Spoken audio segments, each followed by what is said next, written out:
tukwaniriza ku There is Still Hope chano y'essuubi. Kale tukulamusako yonna gy'osinzira okuba ng'otulaba eno agiyita There is Still Hope. There is Still Hope to Age Media yafuuka Africa. Kale TTV ne testimony osobola okuba nga yonna otusangayo ate nga tutwale ensonga mpolampola. Kitundu kyakubiri obubonero okwolabira nti okuyitibwa kwa Katonda kuli ku bulamu bwo. Kituufu nnyo. Bangi yabayita dda batuyita tuli wano naye mwalema okutegeera.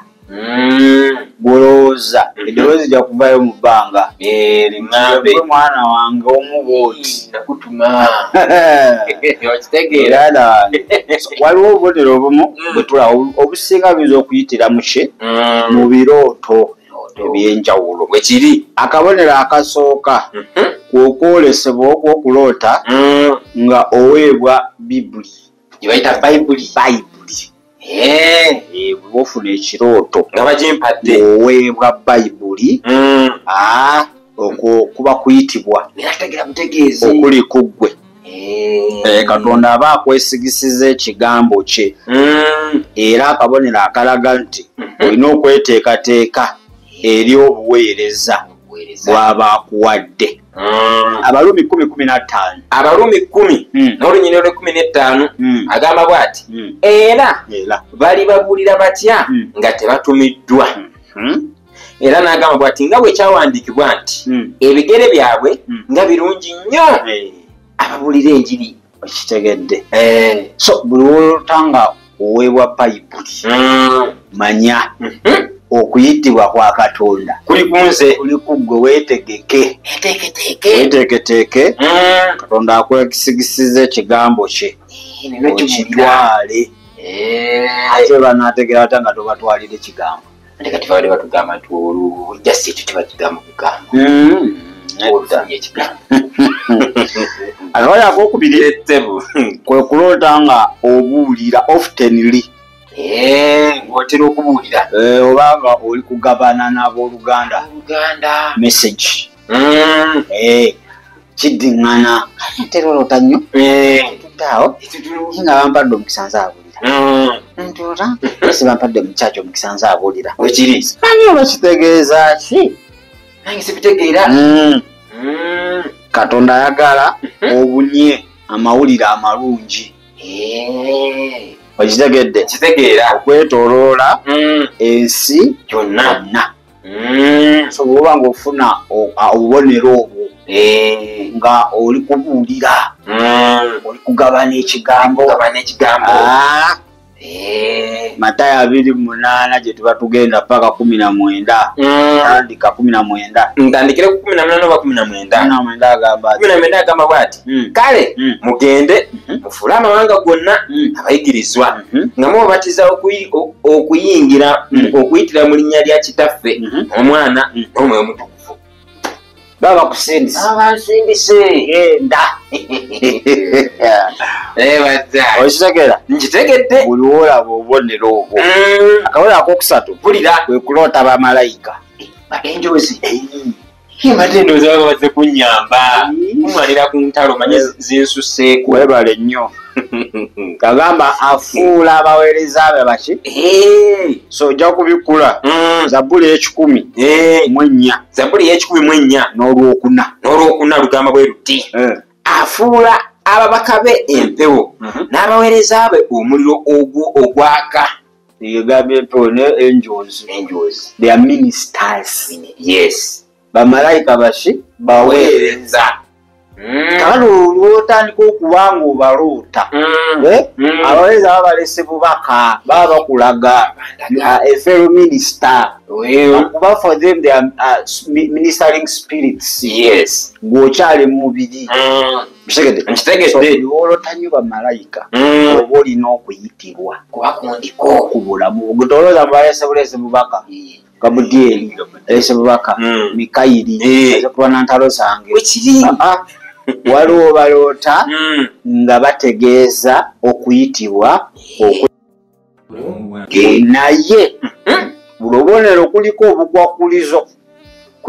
Waliwo bamalayika ab'ekizikiza gutolota abalayika ab'ekizikiza balowooza kwa Mukama. Mukama mpise. Ate n'ekirala ab'ekizikiza nabo beefuula ab'ekitangaala. Basobola okwefuula. Kati bw'olota malayika nga byo byakugamba tebikwatagana na Bayibuli okuyitibwa kwa Sitaani. Nina goba kugobi. Fire yalina nnyoka. Okitegedde? So ekyo kyebita bamalayika kiri so technical oba spiritual. Kituufu nnyo. Olina okuba nga weetegereza bamalayika bye be bakugamba. Bakugamba bikwatagana ne Bayibuli oba tebikwatagana. Sitaani yeefudde malayika w'ekitangala ayagala kutwala mu kuyitibwa akukubireyo nga Mukama tannakutuma. Bangi abatutteyo nga Mukama tannabasindika. Kituufu. Yabasabula dda. Yakuba dda. Era bw'obuweeza baabiva nako. Baabyesonyiwa. Ekirala okuloota amafuta. Anointing. Katawo Sitaani wajja n'akuferera. Tandika okugatunda. Mukama yanjolesezza inefuta buli aligula kikoligo kutu kikutuka bukutusi obwavu kutu bugenda bugenzi butafumbirwa kutu ate okwana kwekyo obulu kutu ffe tubanga tweyongamu bweyongezi okupangisa kutu awo kituufu bugenzi akifa ga mitwalo 2 igaluga gayizira yiri mapya gali fresh tegakolangako nagasabidde weeks 2 ng'oli gwago nabadde mu weeks 2 kusana kusiba era ninawo bukebe butono bwe busigadde binza subwa tuka no chance Mukama agikuleetedde pulira agasajja gayayi nodduka nokola ki noyegulira kufuta. So amafuta anointing oil kitegeeza God is equipping you with his anointing. Akujjuza n'amafuta ge. Zabuli 133:2. Zabuli 133:2 kulinga amafuta ag'omuwendo omungi agali ku mutwe agakulukutira ku kirevu ne mu kirevu kya Alooni. Amafuta getwogerako ge g'omwoyo omutukuvu. Alooni yaliko omwoyo wa Katonda. Kituufu nnyo ekyo. Kitegedde. Kwe okwagala Katonda kwagamba unity. Mulina okuba nga gujjudde omwoyo omutukuvu.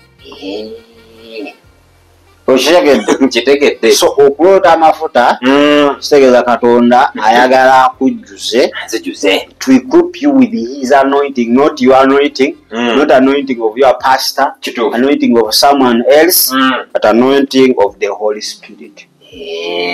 Kabonero akalaga nti olina okuyitibwa ku bulamu bwange. Ekirala okuloota abasumba oba abaweereza. Buli wooloota abaweereza.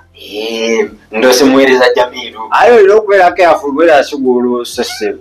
Yoloota kakandi nuga. Lazaloni. N'ogamba kirabika. Naye kimanyi Mukama ataddeko obunabbi. Ngirabeera nabbi nakulagula. Mawanga. Naye lutandika noyita nze kakandi omuto. Junior. So okuloota abaweereza oba abasumba wekiri kuba kuyitibwa. Nako kuyitibwa. Era oluusi Katonda baakuyise oweerereze mu kirabo ng'ekyoyo omuntu bamulayinire mwayagala okulukutire omwo. Oluusi abaakutuma enowereze wansi oyo omuntu mbere anda ye muweereze. Katonda abangi basinze n'aba gy'abaga Mukama yandeesewa tuweereze ate nga tutalimba. Kitegedde.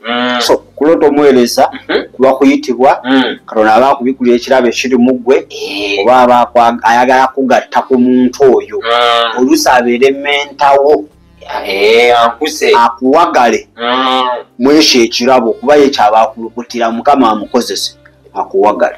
Kakati fe ab'ennaku zino wetugamba nti Mukama yaŋŋambye gye wano nsooka nengoya amakafaani nendaba ng'oyagala kumpamba. Ennaku zino kalina okweteekateeka nga birimu politics mungi. Owange ennaku zino bya politics mungi. So nina okweteekateeka olina okuba nga era weegendereza. Kituufu. Kakati Yoweri bbiri tandikirewo gena ali ndufuka omwoyo wange kwa balina omubiri kale 28 awo olulituuka oluvannyuma ndifuka omwoyo wange bonna abalina omubiri kale batabanyi bammwe ne bawala bammwe baliragula abakadde bammwe baliroota ebirooto abalenzi bammwe baliraba okwolesebwa. Nkitegedde era osobola okusoma ebikola by'Abatume 2:17 era still kikugamba kyekimu ekyo so biweta abaweereza Mukama aba akulaga nti olina obuweereza obuyinza okuba nga bufaanagana n'obw'omuntu oyo ate gw'olabye kale era okuloota ng'osabira abalala mbanze jujjwa kati omwoyo buli gwensanga ngina muteekako musabira awone emizimu weginangala wekaaba kabonero so buli woolota nga osabira abantu abalala akabonero akalaga nti Mukama akuyisa okuweereza okuwonya ebahiringi okuwonya kwa ngeri nnyingi osobola owonya ng'oyise mu kubuulira ekigambo nawe osobola okuwonyeza ekigambo kiwonya wekakwe deliverance sintu yagoba mizimu egyo emizimu it is 30% of the total deliverance deliverance ekola ebitundu 10 naye casting out demons biri bitundu 3 10 kyeweetaaga kino 10 kyebayita okusomesebwa osomesebwe omanye emizimu gye bagobamu kiki ekyagireeta kituufu okoze otya emizimu butadda mu bulamu bwo okoze otya otegedde otya Katonda oyogera naye otya buli woyiga okwogera ne Katonda ate emizimu gyibadde gyogera nawe gidda giteekayo misiidi manye kati fe abamu ku ffe tubadde tuloota nga tusabira abatuukira bukezi kumakyanga kusabira nga Mukama yampadde baya emizimu nyinzo abantu emizimu gibakubye sitaani abakubye ekiswalo aloota leero enkya n'akeera ku waadi asabira abalwadde omufu yaloose nga asabira azugu ate basikaali bakukkiriza bakwata bukwasi nobeerako ekuzira myezi 2 nenkomawo okudda ng'ozzemu ku magezi nga mbitegeera kati so oluusi bakulaga iwakoolo abatagambe situkirawo nti ngenderewo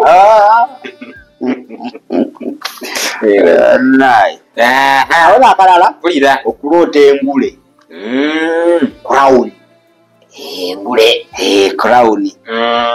so crown etegeeza loyalty and authority tulaba kabaka omulayo kalanga talina ngule kabaka okitegedde kamafe bamutikkirako neyamagwa so kabaka yenna aba ayina engule engule bubeera buyinza loyalty kyekye mu Luganda kikwatagana n'obwesigwa bwebityo so buli woolaba engule oba oyitibwa obwakabaka okugenda okuweereza kabaka aweereza abantu abakuwadde obuyinza kabaka okitegedde kitegeera kano mu Buganda Katikkiro buli kabaka w'ebweru yalamulirako kabaka ebweru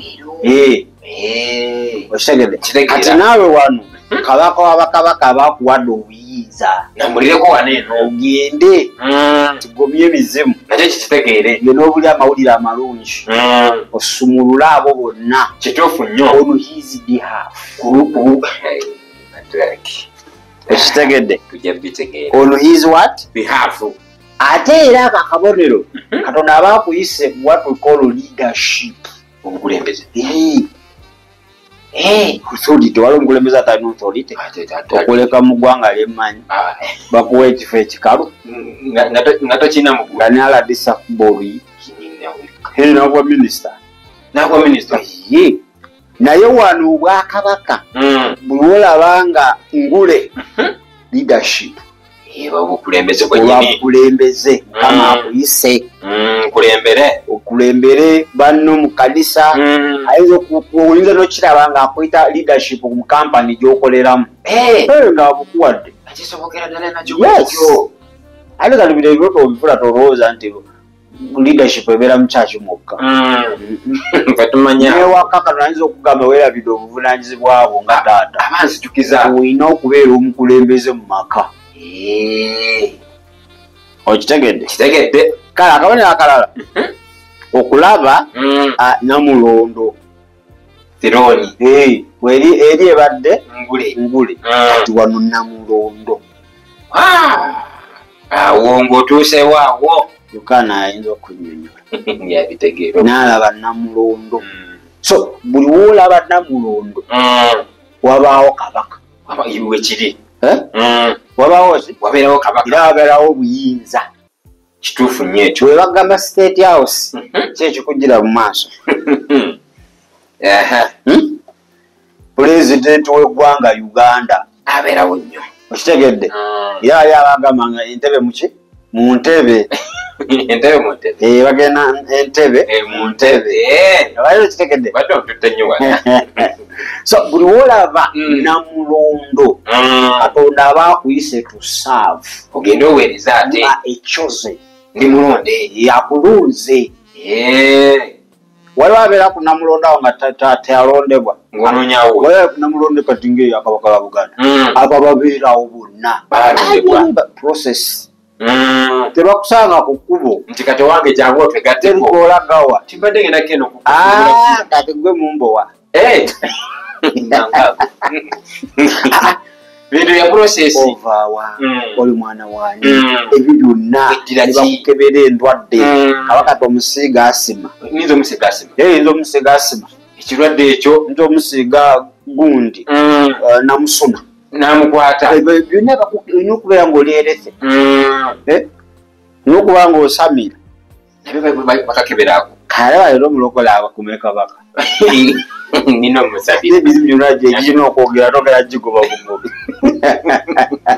mbadde manyi mbadde omusabira nedda ssebo akabale akalala omusalaba kulota omusalaba kulota omusalaba kabonero akalaga nti oyitiddwa ekitegedde omusalaba is Jesus' crucifixion oba is Jesus' sacrifice so buli wolota omusalaba pulira omusalaba kwe twawonera wekiri omusalaba buli kimu kwe kyaggwera okwo okitegedde so Katonda aba akuyise okutambuza amawulire amalungi aga Mukama waffe Yesu Kristo tetwasomye crown tewasomye jabbawayo ekyawandiikibwa ali ku crown Proverbs engero 8:15-16 bajja kwesomerayo kakati tusomere Abakolinso ekisooka 1:18 atugamba ebigambo bibino wammanga agamba atya kubanga ekigambo eky'omusalaba bwe busirusiru eri abo abaabula naye eri ffe abaalokolebwa g'emaanyi ga Katonda buluguluuta Katonda bakuwadde amaanyi n'obuyinza akutumye genda muyika okuyitibwa kwa Katonda eddoboozi Katonda twayitana mu ddoboozi mwana wange obeeraawo oba leero bye bagamba eddoboozi nawulange olanga mpulira eddoboozi nga Mukama ngamba kituufu Mukama ngamba kino simanyi oba kyekyo simanyi oba kiki nange sibitegeera nga nale tokola ki nga sibitegeera nale tobitegeera so eddoboozi kiri owulira bwe wali ekibuuzo maloboozi mangi era googera naye ekibuuzo ddoboozi ki eryogera naawe awo wali ekibuuzo kale katugende mu Samwiri ekisooka 3 olwokuna Samwiri ekisooka 3 ndi ku lwakuna awo Mukama n'ayita Samwiri n'ayogera nti nze nzuuno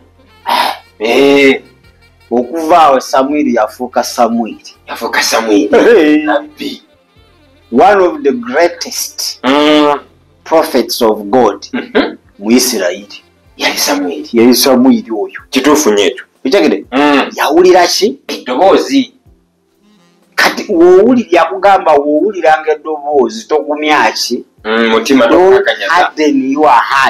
togukakanyaza mwe mwawulira dda eddoboozi lya Katonda ne musawo ne mugoberera amaloboozi wali amaloboozi g'abantu wali amaloboozi ga sitaani waliwo n'eddoboozi lya Katonda kati wawulira eddoboozi n'ogera n'obuuza abantu Katonda saakuyita kukola ekyo bawulidde bubi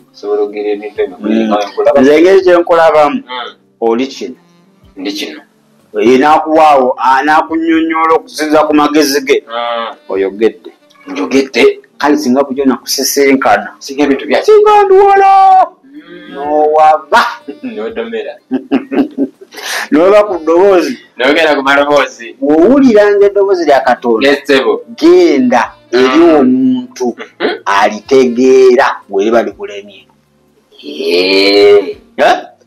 genda eri omuntu akolaki alitegeera bweriba likulemye togenda ate gwolabira ddala nga tagenda litegeera olunyiriro olwokutaano alagawo kakati agamba bw'ati olwokutaano agamba nti nadduka nambiro najja eri nayogera nti nze nzuuno kubanga ompise nayogera nti sikuyise galamira nate n'agenda n'agalamira okitegedde nira nerikola ki nerikomawo nira naddayo nira naddayo era nerikola ki nerikomawo still olw'omwenda lugamba bwe luti eri kyeyava agamba Samwiri nti genda ogalamire awo olunaatuuka bw'anaabanga akuyise nayogera nti yogera mukama wange kubanga omuddu wo awulira awo Samwiri n'agenda n'agalamira mu kifo kye nkirire olw'ekkumi mukama n'ajja n'ayimirira n'ayita ng'olulagala nti agamba nti ng'olulala nti Samwiri awo Samwiri n'ayogera nti yogera kubanga omuddu wo awulira 11 mukama n'agamba Samwiri nti laba ndikola ekigambo mu Isirayiri ekiryamiriza amatu gombi aga buli muntu alikuwulira atandise omuwa obuweereza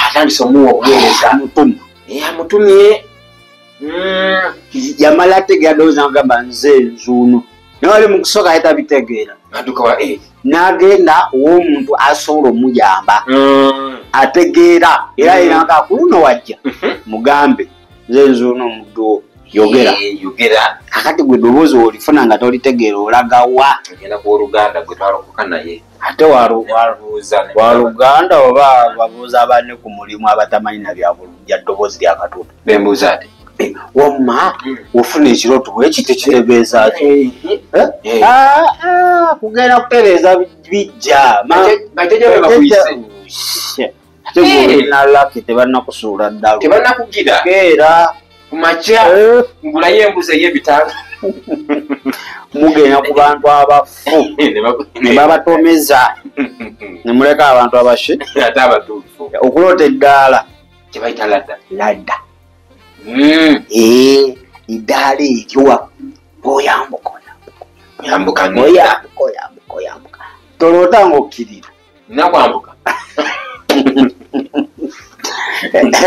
eddaala oliraliroota ng'oyambuka naye oleeta ng'okkirira ayaya okuyitibwa kuba mu matigga mulaba aba yalumba dda oba oliroota nga kadde eddaala nga guvundu nga guddugala kuyitibwa kubaako ekikyabu so eddaala likiikira spiritual level omutendera gwoliko mu nsi ey'omwoyo oli ku stage ki mu nsi ey'omwoyo pulira so Katonda buli wabanga alina obuweereza bw'ayagala okukukwasa abaako eddaala ly'ayagala obeereko oyinza okuba nga obadde owerereza obadde weetaaga eryo eddaala lyoliko kati ate alina awalala wayagala okuteeka ng'awo oli tewajja kusobola kuwanirira olina okubaako eddaala lyokolaki lyogendako ate okuloota eddaala kabonero akakulaga nti olina okuba nga onoonya Katonda kituufu omulabe akuwa instructions ayogera mu Yakobo 4 draw near unto me, I'll draw near unto you. Wekiri nsemberera nange nakola ki nakusemberera Yobuza Yakobo yennyini ono mutabani wani wa Abraham. Genesis 2:8-12. Genesis 2:8 n'olunyiriri wa 12 tulabe Jacob oyo mulabe bwana yagala otaka amadaala yagala otanga kirira gakira gambuka agamba bwati n'aloota ekirooto era laba amadaala agasimbibwa ku ttaka n'entikko yaago ng'etuuse mu ggulu era laba bamalayika ba Katonda nga balinnya era nga bakka ku ggo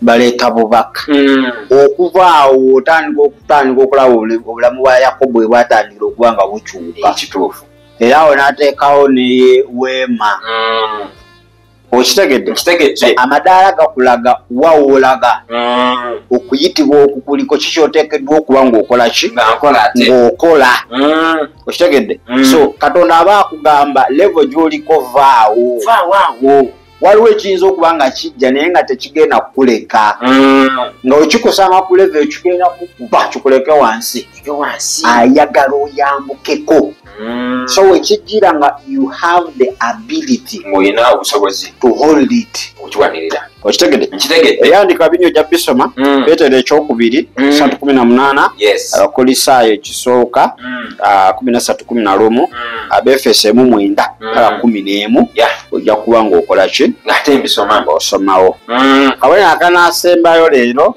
kuloota ng'okwata ebyennyanja ovuba ovuba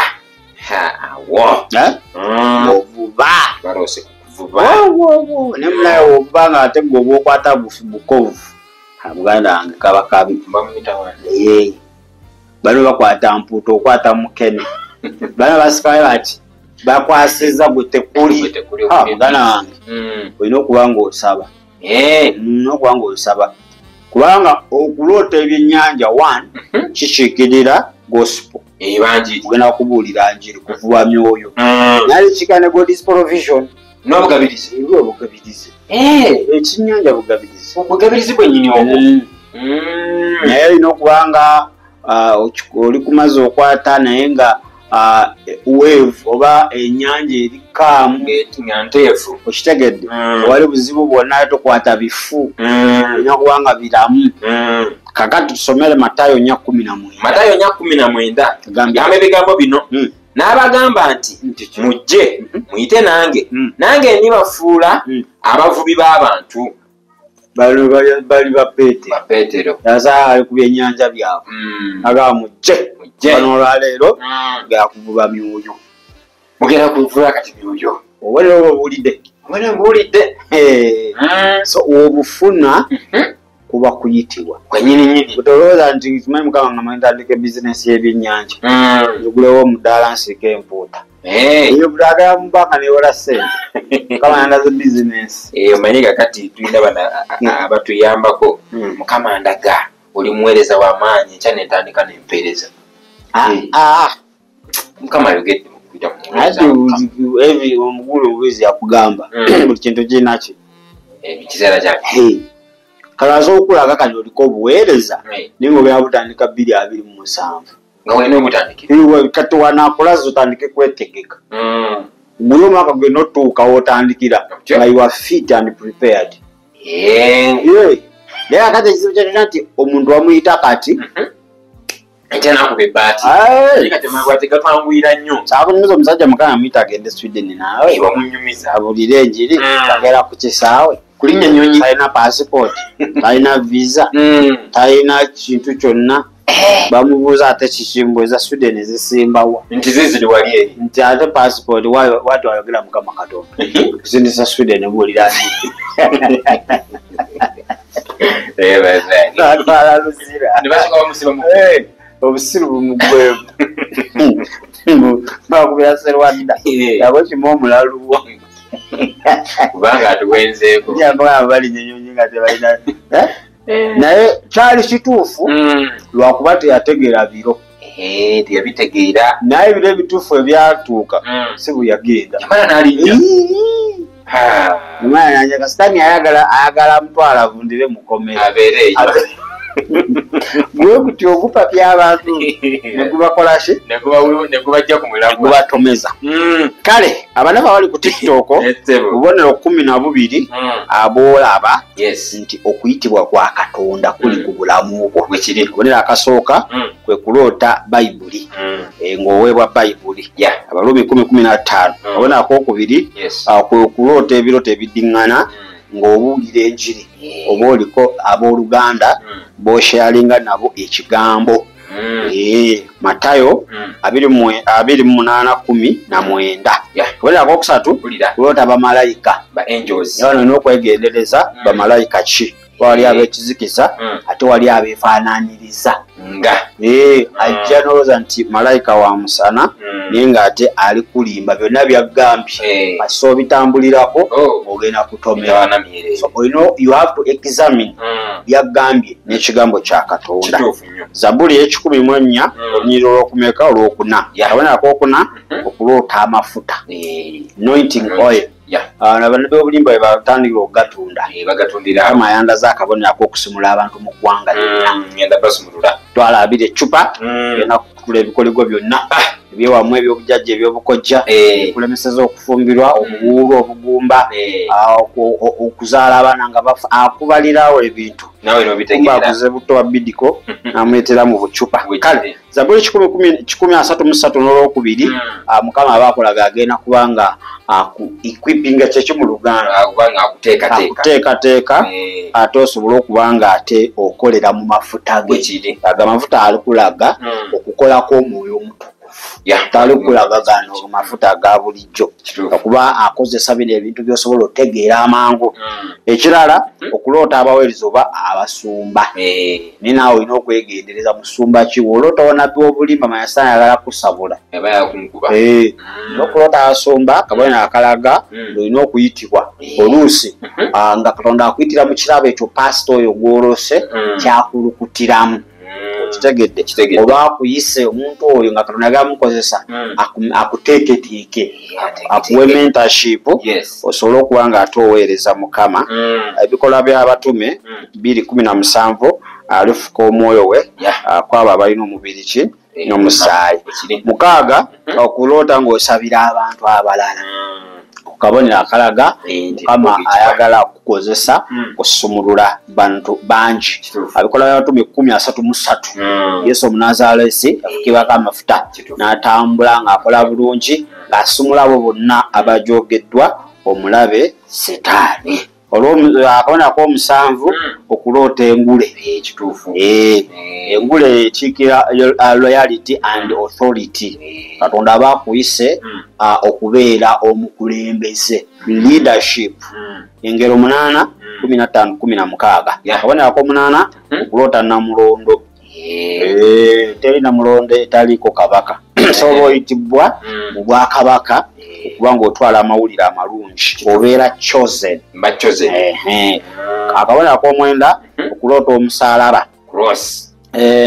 Omusaalaba busirusiru era abo abazikirira nefe abakkiriza Kristo gabamaanyi. 1 Corinthians 1:18. Abakolosaayo abakoliiso ekisooka 1:18. So Mukama abakuyise oyongereyo amawulire amalungi ag'omusaalaba. Ak'ekkumi kwe kuloota eddoboozi. Wali amaloboozi n'eddoboozi namba ddoboozi. Olina okwegendereza wano ddoboozi ki. Wali ery'abantu wali erya Sitaani. Twogera ku ddoboozi ery'obwa Katonda. Abantu batera okwogera nawulira eddoboozi n'akoma. So Katonda asobola okujja okweraga nti olina okuyitibwa ng'ayita mu ddoboozi lye. Samwiri ekisooka 3:4 okkirire ojja kulaba paka ku 11 omuto Samwiri weyawulira eddoboozi ate n'afuuka nabbi w'amaanyi mu Isirayiri. Obwera aka 11 okuloota eddaala oba amadaala kikulaga spiritual level. Katonda akuyise abeeko eddaala lyakuteekako olw'obuweereza obwo bwakuteekeddeteekedde oba Katonda aba akulabula waliwo embeera ejja naye nga tegenda kuleka kyekimu olina okubanga olinyisa level egenda okubanga ejja ng'osobola okuba ng'ogiŋŋanga ate n'owangula. Lubereberye 28 12 ate tulaba Yakobo we yaloota ng'alaba ettaala ali connectings okuva ku nsi paka waggulu n'abamalayika bambuka baleese obubaka. Akasembayo okuloota nga okwata ebyennyanja ebyo bikiikirira obugabirizi oba okugenda okuba nga onunula emyoyo okuleeta emyoyo mu bwakabaka bwa Katonda. Matayo 4:19 yagamba bati Petero temukyaddamu vuba ng'eggezi n'ez'omu nnyanja ola mugendagenda mu nsi ensi olaba nga Bayibuli weeyogera si eba eyogera ensi ffe eba eyogera ku ffe